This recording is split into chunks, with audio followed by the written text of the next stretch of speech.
Bonjour, aujourd'hui je vous montre comment crocheter un solid granny square. Le solid granny square, c'est ce motif-là de carré qui diffère un petit peu des granny square classiques qu'on a l'habitude de voir ou de ceux qui sont plus travaillés avec différents motifs fleuris par exemple. Ce granny square, donc le solid granny square, a très peu d'espace à jouer, ce qui en fait un petit bout de coton très solide et qui peut être parfait notamment pour vous servir de base de sac si vous voulez faire un sac en granny square. C'est parti, je vous montre comment faire. Pour vous montrer comment faire ce solide granny square, moi je vais prendre un crochet numéro 3 et un fil de coton fin, un fil de coton 8/4. Mais évidemment, ça fonctionne avec n'importe quelle taille de fil. Vous pouvez prendre un fil beaucoup plus gros, ça peut être de la laine. Peu importe du moment que votre crochet est adapté à la taille de votre laine. Donc pour démarrer, on va faire un cercle magique. Pour les personnes ici qui débutent ou qui ne maîtrisent pas le cercle magique, je mets dans la description de la vidéo le lien vers le tuto qui vous explique comment faire un cercle magique pas à pas, et une manière un petit peu plus simple que celle que je viens de faire, où on vient croiser le fil sur ses doigts, et ça peut vraiment vous guider si vous débutez. Quand on a notre cercle magique, on vient crocheter 3 mailles en l'air. Ça correspond à notre première bride. On va ensuite venir crocheter des brides. On veut obtenir pour ce premier rang 4 groupes de 3 brides séparées par 2 mailles en l'air. Donc là, j'ai les 3 mailles en l'air qui correspondent à ma première fausse bride et je vais venir faire 2 brides maintenant. Pour faire une bride, je fais un jeté, je pique à l'intérieur du cercle magique, je ressors mon fil de manière à avoir 3 boucles sur mon crochet. Je fais un jeté, je passe le fil à travers les 2 premières boucles. J'ai 2 boucles sur mon crochet. Je refais un jeté et je passe le fil à travers les 2 autres boucles. Ça, c'est faire une bride. Et on va recommencer. On va faire une deuxième bride de manière à avoir notre premier groupe de 3 brides. La première fausse bride avec mes 3 mailles en l'air, puis mes 2 vraies brides. J'ai 3 brides, je fais 2 mailles en l'air. Une, puis 2. Et je recommence, je veux un autre groupe de 3 brides. Une,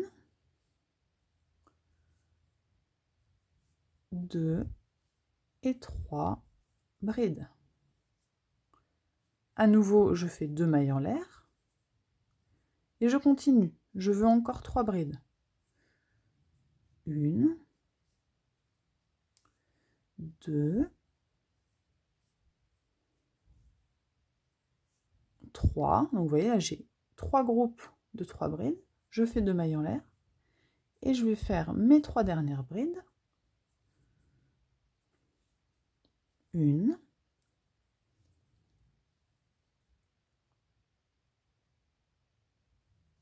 2 et 3. Je finis avec 2 mailles en l'air et j'ai bien là 1, 2, 3, 4 groupes de 3 brides séparés par 2 mailles en l'air. Je viens resserrer mon cercle et pour fermer mon premier rang, je vais faire une maille coulée dans la 3e maille en l'air du début. Donc 1, 2, 3. Voilà, 1, 2, 3. Donc c'est bien dans celle-ci qu'il faut que je pique. Je pique et je fais, si j'arrive, une maille coulée. Donc je tire mon fil et je sors à travers les 2 boucles. Donc là, je viens de faire le rang numéro 1 de mon solide granny square. Je vais crocheter 2 mailles coulées pour arriver au prochain angle qui est donc ici. Donc là, je viens piquer ici, puis là, puis à nouveau dans l'angle. Hop, voilà. Donc en fait, j'ai fait 3 mailles coulées pour arriver au niveau de mon angle. Je vais commencer par faire 3 mailles en l'air qui correspondent à ma première bride. Puis je fais une vraie bride. Je fais maintenant 2 mailles en l'air qui vont créer mon espace, ça va créer mon angle. Et je fais à nouveau 2 brides, toujours dans le même angle. J'ai crocheté, vous allez voir, 2 brides, 2 mailles en l'air, 2 brides. Maintenant, sur les côtés, je vais venir crocheter 3 brides qui correspondent aux 3 brides du rang précédent. Sauf que pour venir piquer dans la première bride, vous voyez, la maille est ici en fait. Elle est là et elle est cachée parfois par les groupes de brides là qu'on a fait dans l'angle. Donc n'hésitez pas à tirer un petit peu sur ce groupe-là pour pouvoir vraiment dénuder la maille et savoir où piquer. Donc je pique ici pour faire ma première bride. Une. Je pique dans la seconde ici. Et enfin, la troisième est là. Donc là, sur les côtés, pour mon rang numéro 2, je fais à chaque fois 3 brides. J'arrive à un angle, donc dans mon angle, je crochette 2 groupes de 2 brides séparés par 2 mailles en l'air. Donc je fais d'abord une bride, puis une deuxième, 2 mailles en l'air, et à nouveau 2 brides. Une, puis 2. Donc là, j'arrive sur mon deuxième côté. Il va falloir que je fasse 3 brides. Donc comme tout à l'heure, je viens un petit peu dégager là les fils pour pouvoir vraiment piquer au bon endroit. Une première bride, 2 brides et ma troisième. J'arrive à nouveau à mon angle, donc je fais mes 2 groupes de 2 brides séparés par 2 mailles en l'air. 2 mailles en l'air, puis 2 brides.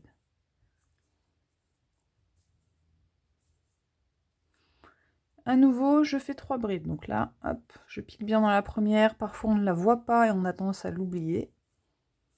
1, 2, 3. Et enfin, j'arrive à mon dernier angle dans lequel je vais faire 2 brides.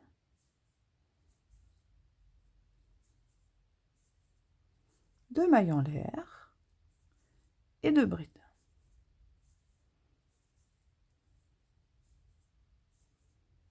Hop, voilà, donc là, il ne me reste plus qu'à crocheter mes 3 brides du dernier côté.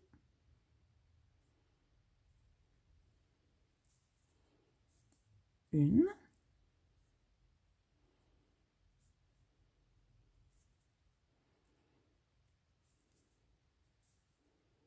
Deux. Et 3. Et je vais pouvoir terminer mon deuxième rang avec une maille coulée dans la troisième maille en l'air du début de mon rang qui se trouve donc ici. Donc là, vous avez le rang numéro 2 de votre solide granny square. Hop, je vais resserrer un petit peu le centre, voilà, pour que vous voyez bien ce que ça donne. Et on va pouvoir attaquer le rang numéro 3. Pour le rang numéro 3, à nouveau, puisque je suis ici, je fais une maille coulée pour atteindre l'angle. Ça me permet de commencer directement dans l'angle et c'est plus simple. Je commence donc avec 3 mailles en l'air qui vont correspondre à ma première bride, suivie d'une bride. Là, je pique toujours dans l'angle. Ensuite, je vais faire 2 mailles en l'air et encore 2 brides dans l'angle. Donc, quel que soit le rang de votre solide granny square, dans les angles, c'est toujours la même histoire. Vous faites 2 brides, 2 mailles en l'air, 2 brides. Maintenant, on va crocheter donc des brides dans chacune des mailles qui se trouvent ici. Et comme tout à l'heure, on va venir piquer vraiment dans la première maille qui se trouve là. Hein, vous voyez, elle est ici. Donc, on ne la loupe pas et on fait une bride dans chaque maille. 1, 2, 3, 4, 5, 6 et 7. La septième est ici. Donc j'ai mes 7 brides et là je vais venir dans mon angle faire 2 brides, 1 puis 2, 2 mailles en l'air et à nouveau 2 brides. Pour mon deuxième côté, j'ai à nouveau 7 brides à faire. Je n'oublie pas la première qui est ici. Donc 1, 2, 3, 4, 5, 6 et 7. Je continue avec vous, mais je pense que vous allez commencer à comprendre le rythme. Dans les angles, 2 groupes de 2 brides séparés par 2 mailles en l'air.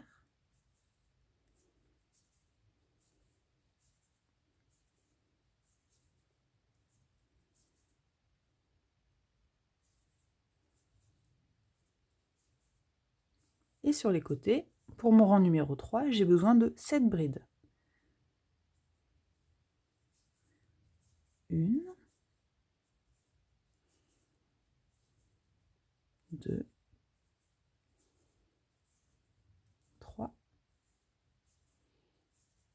4, 5,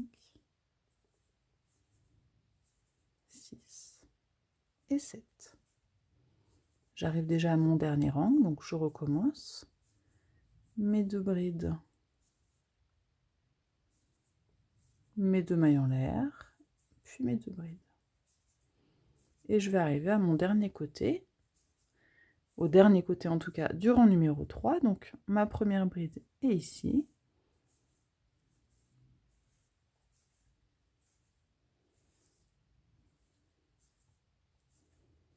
Trois, 4, 5, 6 et 7. À nouveau, je vais pouvoir terminer mon rang avec une maille coulée dans la 3e maille en l'air. Et là, vous avez le choix. Donc, soit vous vous arrêtez ici, soit évidemment, vous continuez en fonction de l'ouvrage que vous êtes en train de crocheter. Si vous voulez continuer, c'est toujours la même chose. Vous faites une maille coulée pour atteindre l'angle le plus proche. Et ensuite, dans l'angle, vous faites 3 mailles en l'air pour commencer, une bride, 2 mailles en l'air, 2 brides. Des brides sur tous les côtés. Donc, vous voyez, pour le deuxième rang, on fait 3 brides là, entre nos angles. Au deuxième rang, on a fait 7 brides entre nos angles. Au prochain rang, on en fait 11. En fait, systématiquement, on augmente de 4. On avait 3 brides, 7. On passera ensuite à 11, puis à 15, etc. Et dans les angles, c'est toujours pareil. 2 brides, 2 mailles en l'air, 2 brides. Donc là, moi, je vous ai montré le modèle, on va dire, classique, avec 2 mailles en l'air dans chaque angle. Après, si vous avez envie de faire un granny square plus serré, par exemple pour faire un fond de sac, vous pouvez aussi ne faire qu'une seule maille en l'air.